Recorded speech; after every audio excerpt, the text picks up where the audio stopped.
जय श्री राधे। भगवान श्री कृष्ण और फल बेचने वाली महिला की कहानी। छोटे कृष्ण माँ यशोदा के पुत्र के रूप में गोकुल में बड़े हो रहे थे। एक दिन जब वह दाऊ भैया के साथ अपने घर के आंगन में खेल रहे थे तो उन्हें कुछ दूरी पर एक फल विक्रेता की आवाज़ सुनाई दी। कृष्ण अपने छोटे छोटे पैरों से भागते हुए घर के मुख्य दरवाजे के पास आए। उसी समय फल बेचने वाली महिला दरवाजे के पास से गुजर रही थी। उसने कान्हा को तेजी से भागकर अपनी ओर आते हुए देखा। वह महिला कान्हा जी को देखकर प्रसन्न हो जाती है। तभी अपनी मधुर आवाज़ में माँ कहकर ठाकुर जी उस महिला को पुकारते हैं और अपनी हथेलियाँ खोलकर हाथ फैलाते हुए उसकी ओर देखते हुए कहते हैं, मुझे फल बहुत पसंद है, मुझे कुछ फल दे दो माँ।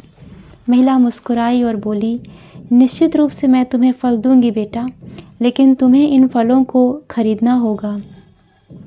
कान्हा के चेहरे पर हैरानी के भाव थे।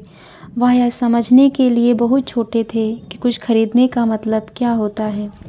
महिला ने छोटे कृष्ण की ओर देखा और उसने प्रेमपूर्ण स्वर में कहा, तुम्हें मुझे कुछ अनाज देना होगा, बदले में मैं तुम्हें कुछ फल दे दूंगी। कान्हा जी समझ गए और उनका चेहरा प्रसन्नता से खिल उठा और वह अनाज लेने के लिए घर के अंदर गए। थोड़ी देर बाद अपनी हथेलियों में अनाज लेकर छोटे कृष्ण धीरे धीरे प्रवेश द्वार की ओर वापस आ रहे थे। उनकी हथेलियों में जितना हो सके उतना अनाज था। अपना पूरा ध्यान अनाज को सावधानी से बिना गिराए ले जाने पर ध्यान केंद्रित करके वह मुख्य दरवाजे तक पहुंच गए। उनकी सावधानी के बावजूद जमीन पर गिरे अनाज ने अपने पीछे निशान छोड़ दिया था। कान्हा की हथेलियों में अनाज के मुश्किल से 4-5 दाने ही बचे थे, बाकी सब गिर गए थे। यह देखकर उस महिला फल विक्रेता को हंसी आ रही थी। कान्हा जी की दिव्यता और सुंदर गुलाबी हथेलियों पर वह महिला सम्मोहित हो गई।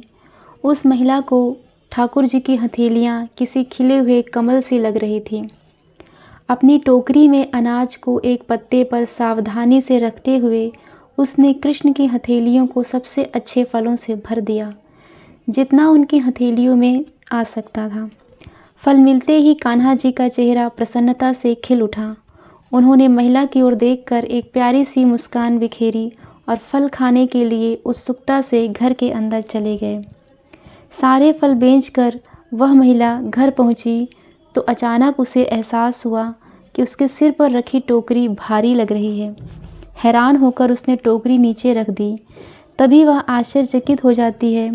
उसने पत्ते पर जो भी अनाज के 4-5 दाने रखे थे वह सब सुंदर, बहुमूल्य और रंग बिरंगे रत्नों में बदल गया था। यह चमत्कार महिला के समझ से परे था और वह बैठकर सोचती रह गई। तो ये थी भगवान श्री कृष्ण और फल बेचने वाली महिला की कहानी। जय श्री कृष्ण।